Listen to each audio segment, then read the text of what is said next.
Hello दोस्तों, welcome to my YouTube channel Concept Masti. Concept Masti पर आप सभी दोस्तों का स्वागत है। तो आइए हम हिंदी आपको स्टार्टिंग से लेके चलते हैं। जो भी स्टूडेंट हाई स्कूल बोर्ड में है, अर्थात यूपी के बोर्ड एग्ज़ाम हाई स्कूल में है, वो इस वीडियो के उनके लिए काफ़ी इम्पोर्टेंट है। तो आइए शुरू करते हैं। पहला क्वेश्चन आपका है, निम्नलिखित में से एक कथन सत्य है, उसे पहचान कर लिखिए। तो आपको पहचान कर लिखना है कि चार ऑप्शन आपको दिए गए होंगे। तो आपको इस तरीके से क्वेश्चन एग्जाम में पूछ सकता है कि चार क्वेश्चन में कोई एक क्वेश्चन मतलब क्या होगा, राइट होगा, सही होगा, और बाकी तीन क्वेश्चन गलत होंगे। लेकिन इस तरीके के क्वेश्चन काफ़ी डिफ़िकल्ट होते हैं, तो इसलिए आपको अच्छे तरीके से पढ़े रहेंगे तब उस सारे का सवालों का जवाब दे पाएंगे। क्योंकि चारों ऑप्शन को आपको जानना ज़रूरी होगा कि ऑप्शन ये कौन सही है तो कौन गलत है। इस बात को आपको ध्यान देना होगा, नहीं तो आप गलत कर जाएंगे फिर। तो देखिए, पहला क्या है,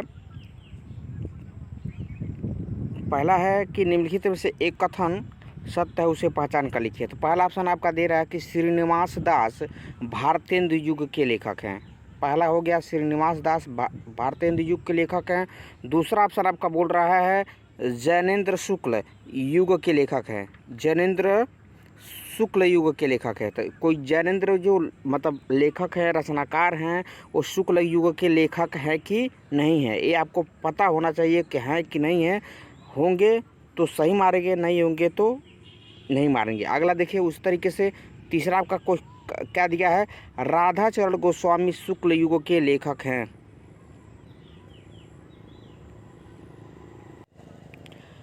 क्या राधाचरण गोस्वामी शुक्ल युग के लेखक हैं? तो ध्यान देंगे, जब जानेंगे तभी कर पाएंगे आप। तीसरा बोल राधाचरण गोस्वामी शुक्ल युग के लेखक है, तो आपको पता होना चाहिए हैं कि नहीं। और उसके बाद से अगला जो चौथा ऑप्शन आपको दिया गया है, गुलाब राय भारतेंदु युग के लेखक हैं। तो इन चारों ऑप्शन में से आपको पता होगा कि जो पहला ऑप्शन है वही आपका करेक्ट है, बाकी सब क्या है, गलत हैं। तो पहला ऑप्शन आपका क्या है, श्रीनिवास दास भारतेंदु युग के लेखक हैं। बाकी तीनों जो आप देखे हैं जैनेन्द्र शुक्ल युग के लेखक हैं, ये गलत है, ये नहीं है। ठीक, अगला क्वेश्चन आपका था इसका जो अगला, राधाचरण गोस्वामी शुक्ल युग के लेखक हैं, ये भी गलत है। और उसके बाद से गुलाब राय भारतेंदु युग के लेखक हैं, ये भी गलत है। तो आपको जानने की ज़रूरत है। उसके बाद से आगे चलते हैं। अगला क्वेश्चन आपके लिए, अगला क्वेश्चन भी सेम उसी तरीके से है कि निम्नलिखित कथनों में से एक कथन सत्य है, पहचान कर लिखिए। उसी तरीके से जो पहला क्वेश्चन किया उसी तरीके से अगला क्वेश्चन, रामचंद्र शुक्ल प्रसिद्ध नाटककार हैं। तो आपको पता होना चाहिए कि रामचंद्र शुक्ल क्या हैं, नाटक लिखते हैं कि उपन्यासकार हैं कि कहानीकार हैं कि क्या हैं, आपको पता होना चाहिए। उसके बाद से दूसरा ऑप्शन इसका दिया है, प्रेमचंद कहानीकार उपन्यासकार के रूप में प्रसिद्ध हैं, फेमस हैं, ये वाला। उसके बाद से 100 आपका क्वेश्चन दिया है, देवकी नंदन खत्री प्रसिद्ध आलोचनाकार हैं। ये आपका क्वेश्चन सही है कि गलत है, आपको पता होना चाहिए कि देवकानंद जो खत्री जी हैं वो प्रसिद्ध आलोचनाकार हैं, आलोचक हैं कि नहीं हैं। उसके बाद से अगला जो है आपका प्रेमचंद प्रसिद्ध कवि हैं। तो प्रेमचंद प्रसिद्ध कवि हैं कि नहीं है, ये आपको पता होना चाहिए। तो इन चारों में से आपको कौन कथन सही लग रहा है उसको आप करेंगे। तो आपको पता होना चाहिए कि इनमें से रामचंद्र शुक्ल नाटककार नहीं है। तो ये आपका पहला जो इसका जो था दूसरे क्वेश्चन का जो पहला ऑप्शन था, ये तो गलत हो जाएगा। ठीक, एक क्वेश्चन गलत हो गया। दूसरा क्या है, प्रेमचंद कहानीकार उपन्यासकार के रूप में प्रसिद्ध हैं। तो आपको पता होना चाहिए कि प्रेमचंद उपन्यास के रूप में प्रसिद्ध है, क्योंकि इनका गबन और गोदान इनका चलता है। तो ये आपका सही हो जाएगा। बाकी उसके पास देख सकते हैं देवकानंद खत्री प्रसिद्ध आलोचक हैं, तो ये भी क्या है, गलत है। और अगला इसी तरीके से अगला क्या है, प्रेमचंद प्रसिद्ध कवि है, नहीं। जब यहाँ पे कहानीकार उपन्यासकार के रूप में प्रसिद्ध होंगे तो कुछ किसी एक ही फील्ड में तो वो प्रसिद्ध होंगे। तो प्रेमचंद प्रसिद्ध कवि हैं, तो कवि नहीं है, क्योंकि ये प्रेमचंद लेखक हैं, तो ये कवि नहीं है, इसलिए क्या हो जाएगा, ये भी आपका गलत हो जाएगा। तो इस तरीके से 21 जो ये वाला क्वेश्चन था, इसका जो आंसर होगा आपका बहुत सही होगा। राइट आंसर यही होगा आपका कि प्रेमचंद कहानीकार उपन्यास के रूप में क्या है, फेमस हैं, प्रसिद्ध हैं। ठीक, अगले क्वेश्चन पे आते हैं आपका अगला क्वेश्चन आपका क्या कहता है उस पर ध्यान देते हैं। 22 नंबर क्वेश्चन, निम्नलिखित कथनों में से एक कथन सत्य है, उसे पहचान कर लिखिए। तो उसको आपको पहचान करके लिखना है। क्या पहला ऑप्शन क्या दिख रहा है, सरस्वती के प्रमुख संपादक महावीर प्रसाद द्विवेदी जी हैं।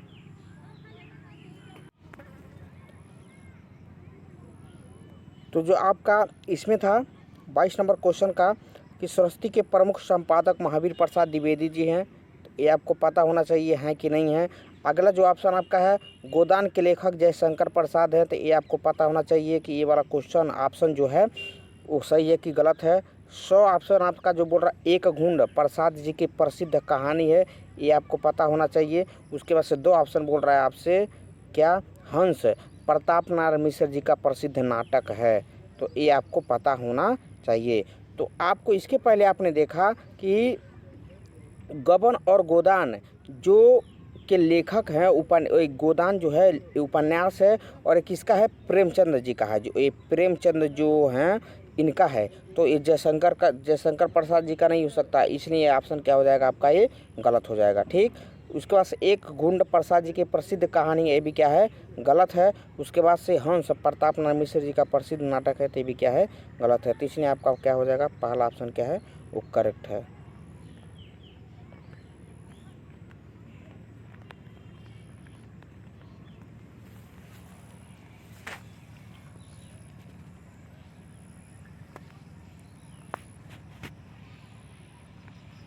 उसके बाद से अगले क्वेश्चन पे आते हैं। अगला क्वेश्चन आपका बोल रहा है कि निम्नलिखित कथनों में से एक कथन सत्य है। तो सेम वही फिर से वही रिपीट वाला क्वेश्चन है, लेकिन इसमें जो ऑप्शन दिए गए हैं अलग अलग दिए गए हैं, तो उसको जरूर देखेंगे। पहला क्या बोल रहा है कि अंधेर नगरी नाटक के लेखक प्रेमचंद जी हैं। तो अंधेर नगरी नाटक के लेखक प्रेमचंद जी हैं कि नहीं हैं, आपको पता होना चाहिए। ठीक, उसके बाद से वो जो ऑप्शन बोल रहा है डॉक्टर रामविलास शर्मा हिंदी साहित्य के प्रमुख आलोचक हैं, तो ये भी पता होना चाहिए। आपको पता रहेगा तभी, देखिए चारों जो ऑप्शन हैं आपको अच्छे तरीके से पता रहेगा, तभी आप इसको सही कर पाएंगे, अन्यथा आप गलत करके चले आएंगे। तो ये बहुत ईजी है, बहुत सरल है, इसको याद कर लीजिए आप अच्छे तरीके से। जब भी आप एग्जाम में बैठे हो तो आपको जुबान पे हो, जैसे क्वेश्चन पूछे तुरंत आप उसका आंसर दे सकें। आपको चारों ऑप्शन में से वो ऑप्शन आपको दिखना चाहिए कि ये वाला ऑप्शन सही है, बाकी ऑप्शन क्या है, गलत है। तो इस बात को आप ध्यान दीजिएगा। जितने अच्छे तरीके से आप पढ़े रहेंगे उतने बेहतरीन तरीके से आप आंसर दे पाएंगे। देखिए अगला क्या है, मेरी आत्मकथा के लेखक भुवनेश्वर प्रसाद जी हैं, तो ये आपको पता होना चाहिए। उसके बाद से 2 ऑप्शन बोल रहा है आपके डॉक्टर नगेंद्र प्रसिद्ध कवि हैं, तो ये आपको पता होना चाहिए। तो इनमें से जो चारों ऑप्शन में से, इन चारों ऑप्शन में से जो राइट है, सही है, वो क्या है आपका डॉक्टर रामविलास शर्मा। डॉक्टर रामविलास शर्मा हिंदी साहित्य के प्रमुख आलोचक हैं, ये वाला ऑप्शन क्या है आपका सही है। बाकी जितने भी हैं वो आपके गलत है, तो ये वाला आपका सही है। अगले क्वेश्चन पे आते हैं इसी तरीके से। ऑप्शन है सत्य, इसमें भी छांटना आपको कौन सत्य है कौन असत्य है। तो वे सात और हम संस्मरण विद्या की रचना है। क्या है, वे सात और हम संस्मरण विद्या की रचना है, तो ये आपको पता होना चाहिए है कि नहीं है।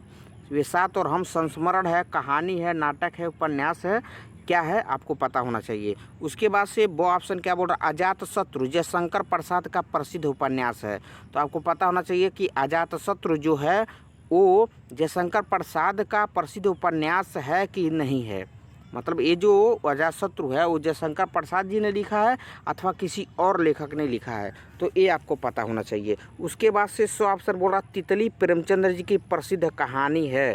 प्रसिद्ध कहानी है, क्या बोल रहा है, तितली प्रेमचंद जी की प्रसिद्ध कहानी है। इसका मतलब ये बोल रहा कि तितली जो है वो प्रेमचंद्र जी ने इस कहानी को लिखा है। तो पहली बात तो प्रेमचंद कहानी लिखते नहीं हैं, सॉरी लिखते हैं, लेकिन मतलब ये जो तितली है वो प्रेमचंद्र जी ने नहीं लिखा है।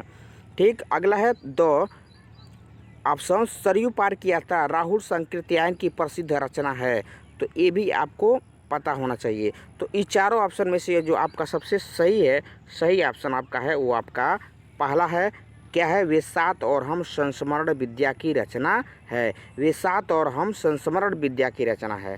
ठीक ना। इसी तरीके से अगले क्वेश्चन पे अब आते हैं। अगला क्वेश्चन आपका क्या बोल रहा है? देखिए, अगला क्वेश्चन बोल रहा है कि इनमें से एक कथन सत्य है, उसे पहचान कर लिखिए। तो आपको पहचानना है। पहला आपका बोल रहा है कि लल्लू लाल लघु कथाएं लिखते थे। लल्लू लाल लघु कथाएं, लघु मतलब होता है छोटी कथाएं, छोटी कथाएं अर्थात शॉर्ट स्टोरी एक तरीके से बोल सकते हैं। तो लल्लू लाल लघु कथाएं लिखते थे। एक क्वेश्चन मतलब ये जो ऑप्शन है वो सही है कि गलत है। उसी तरीके से वो ऑप्शन देखिए, पद्मसिंह शर्मा गद्य काव्य विद्या में रचनाएं लिखते थे। ये आपका ये जो है सही है कि गलत है। सो आपका ऑप्शन दे रहा है कि प्रभाकर माचवे एक अच्छे रिपोर्टाज लेखक हैं। तो ये आपका सही है कि गलत है। और आपका दो ऑप्शन, रक्षाबंधन, रक्षाबंधन हरशंकर प्रेमी की प्रसिद्ध कहानी है। तो ये भी आपको पता होना चाहिए। तो ये जो चारों ऑप्शन आपने देखा, इनमें जो सही है वो आपका 100 ऑप्शन सही है। 100 ऑप्शन, 100 ऑप्शन मतलब प्रभाकर माचवे एक अच्छे रिपोर्टाज लेखक हैं। प्रभाकर माचवे एक अच्छे रिपोर्टाज लेखक हैं। ठीक, ये वाला ऑप्शन सही हो गया। उस तरीके से देखिए, जो आपके हाई स्कूल में मित्रता आचार्य रामचंद्र शुक्ल जी ने जो लिखा है, उसके कुछ लघुत्तरीय प्रश्न है जो आपके बीच में है। उसको भी मैं इस वाले वीडियो में मैं करा देता हूँ। अगले वाले वीडियो में इसका आगे वाला देखेंगे, तब तक ये वाला देख लीजिए। पहला आपका क्वेश्चन क्या बोल रहा है?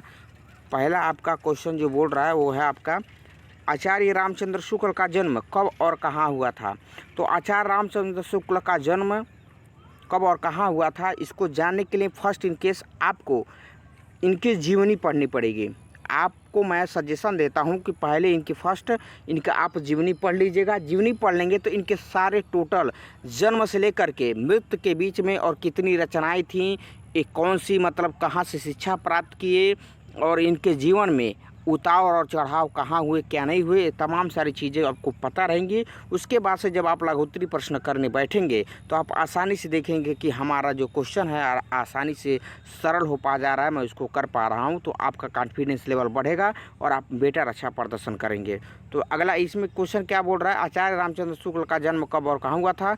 तो इसका आंसर देख लीजिए आप क्या है कि आचार्य रामचंद्र शुक्ल का जन्म 4 अक्टूबर सन 1884 ईस्वी को बस्ती जिले के अगोना नामक ग्राम में हुआ था। कहाँ पे हुआ था? बस्ती जिले के अगोना नामक ग्राम में हुआ था। और बस्ती जिला कहाँ पे पड़ता है? बस्ती जिले के अगोना नामक ग्राम में हुआ था आचार्य रामचंद्र शुक्ल का जन्म। वो भी कब हुआ था? 4 अक्टूबर सन 1884 को। तो बस्ती जिला आपका पड़ता है उत्तर प्रदेश का। उत्तर प्रदेश में, उत्तर प्रदेश राज्य के बस्ती एक ज़िला है और उस ज़िले में कोई जगह का नाम अगोना है। वहाँ पे आचार्य रामचंद्र शुक्ल का जन्म सन 4 अक्टूबर सन 1884 ईस्वी को हुआ था। ठीक, इसी तरीके से अगले क्वेश्चन पे आते हैं। दूसरा क्वेश्चन बोल रहा है कि शुक्ल जी के पिता का नाम और व्यवसाय क्या था? पिता का नाम अर्थात फादर्स नेम, और व्यवसाय, व्यवसाय मतलब ऑक्यूपेशन, कृषि मतलब व्यवसाय मतलब कौन सी धंधा जो होता है ना, बिजनेस बोल सकते हो, कौन सा बिजनेस था, क्या व्यवसाय था। तो इसको आप देख सकते हैं। शुक्ल जी के पिता का नाम, शुक्ल जी के पिता का नाम चंद्रबली शुक्ल था। शुक्ल जी के पिता का नाम चंद्रबली शुक्ल था, जो राठ हमीरपुर तहसील में कार्यरत थे। तहसील में कार्यरत थे अर्थात जो राठ हमीरपुर है वहाँ पे तहसील जो है, राठ हमीरपुर का जो तहसील है वहाँ पे कार्यरत थे। कार्यरत मतलब वहाँ पे कोई कर्मचारी के पद पे अथवा किसी पोस्ट पे काम करते थे। तो इनके पिताजी का नाम क्या था? चंद्रबली शुक्ल था, जो राठ हमीरपुर तहसील में क्या करते थे? कार्यरत थे अर्थात कार्य करते थे, किसी पोस्ट पे अधीन थे।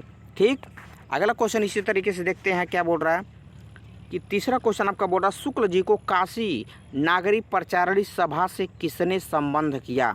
शुक्ल जी को काशी नागरी प्रचारणी सभा से किसने संबंध किया, अर्थात किसने संबंध किया, किसने मतलब इनको सजेशन दिया, कि किसने इनको वो पद दिया। तो आप देख सकते हैं इसका आंसर क्या है, उत्तर क्या है। शुक्ल जी को काशी नागरी प्रचारणी सभा, ये काशी नागरी प्रचारणी एक सभा थी जहाँ से बाबू श्याम सुंदर दास जी ने संबंध किया था। अर्थात आचार्य रामचंद्र शुक्ल को बाबू श्याम सुंदर दास जी ने क्या किया था, उनको नामित किया था, नॉमिनेट किया था। ठीक, ये हो गया आपका क्वेश्चन। अगला क्वेश्चन इसी तरीके से देख सकते हैं आप, क्या कि चौथा क्वेश्चन, आचार्य रामचंद्र शुक्ल को किन किन प्रमुख भाषाओं का ज्ञान था। तो आचार्य रामचंद्र शुक्ल को, ठीक है, किन किन भाषाओं का ज्ञान था। तो आप देख सकते हैं उसका उत्तर क्या है कि आचार्य रामचंद्र शुक्ल को बंगला अर्थात बंगाली भाषा का, वो है बंगला, संस्कृत, अंग्रेजी, हिंदी, उर्दू और फारसी भाषा का ज्ञान था। तो इतने भाषाओं का आचार्य रामचंद्र शुक्ल जी को ज्ञान था। तो इससे आप अनुमान लगा सकते हैं कि कितने बड़े ज्ञानी थे। तो पूरा वीडियो देखने के लिए आपका धन्यवाद। अगले वीडियो तक आप इंतज़ार कीजिए और लाइक कीजिए, शेयर कीजिए, सब्सक्राइब कीजिए। Thank you.